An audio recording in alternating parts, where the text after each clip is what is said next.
All right, today's lesson is on linear equations. We're talking about the two different types. Take a pen out of there. Two different types, which is the slope-intercept form and the standard form. So these are two different forms that you've two out of three that you must know for Algebra 1. We have the slope-intercept form, the standard form, and then in a later lesson, what's called the point-slope form. All right, so three different forms. They each have their uses. So the first one, best use is how to graph, and I will show in a future lesson how to graph using the slope and the intercept. But at this point in the game, we need to, since that's the easiest form to use when we graph, we need to practice putting it in that form. So you'll be sometimes given things in standard form, which you have over here. And basically, you need to be able to change it into the form that's on the left here, because that's how we learn how to graph our lines.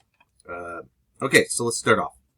Okay, the slope-intercept form is y equals mx plus b. Okay, the m we've discussed in past classes or lessons, that m is the slope. Again, not sure why they picked the letter m.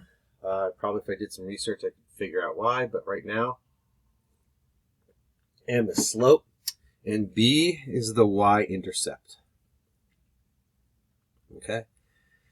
And I'll go into detail when we talk about intercepts, and when I talk about graphing, what exactly is the y-intercept again. But right now, we're just putting it in the form. So it says here, write the following information, write it in slope-intercept form, given the information. It's pretty easy. This is one of the easiest things you need to have to be able to do.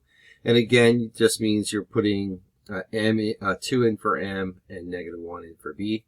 So you're writing something like this.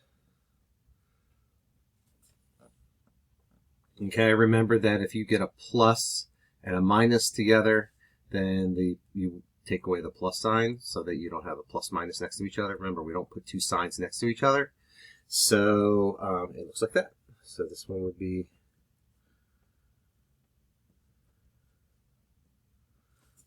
that. Okay. So again, slope gets copied in here, and then this is a positive 4, so I put plus 4. Okay, so that's pretty fast. I'm not gonna go through all of these. I'm going to tackle the one that's down here. If you have a y-intercept of 0, do not write that. So you're just going to write that. Okay, so if you get an intercept of 0, you don't put anything down. Okay, don't put plus 0. Right, you just don't put anything. All right. Okay, so standard form. Again, standard form is ax plus by equals c. A, B, and C will be numbers in every example. X and Y will be in the problem.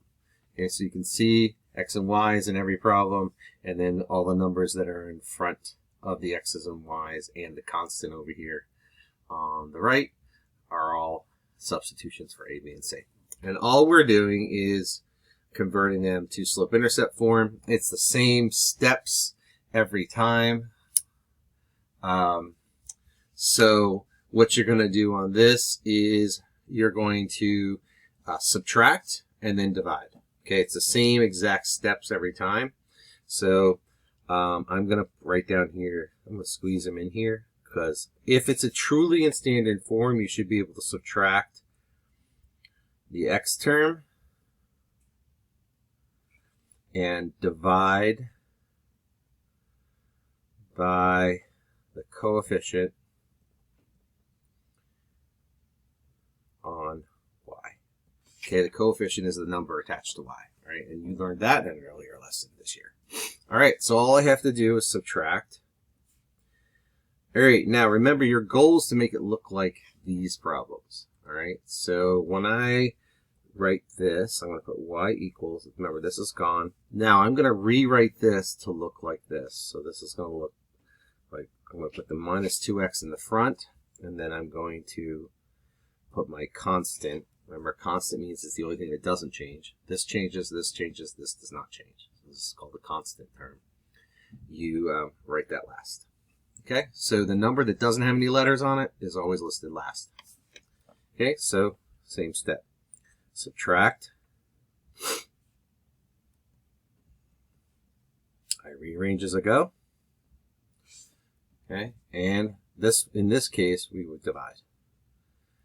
The last problem, we didn't have to divide because it was a 1. Clean up as you go. Okay, and there you go. So I divided 5. You have to divide everything by 5. Since I can't divide 4 by 5, I write as a fraction. 30 I could divide it by 5, so I got 6. And so I just keep doing that for these. Okay, so this one, minus x. Negative 3y, make sure that when you drop off the x term, anything that's after the x term gets written down, okay? So all of this negative 3y gets to be brought down because the only thing you've removed is the x, okay? Rewrite, and then divide. Okay, so y equals. Negative, this is a 1. Negative 1 over 3, can't use that, so I just go a negative over negative is a positive, and then positive 12 divided by negative 3 is negative 4. Okay, there's my answer there, and so on and so forth. So that's how you do these. This one with the 0 just means we're not going to have any constant term at the end, so bring this over. Look how it's minus y or negative 1y. Bring that. We don't have the 0, so we won't worry about it. Divide by negative 1. So it needs to be y equal, not negative y equal. Okay? You can't stop until you get y equals. When you get y equals, then you can stop. You did that when you were doing literal equations, where you had a whole bunch of letters and you had to solve for a letter. This is you solving for y. And just making sure you're getting it to look like these problems over here. And that's it for this lesson.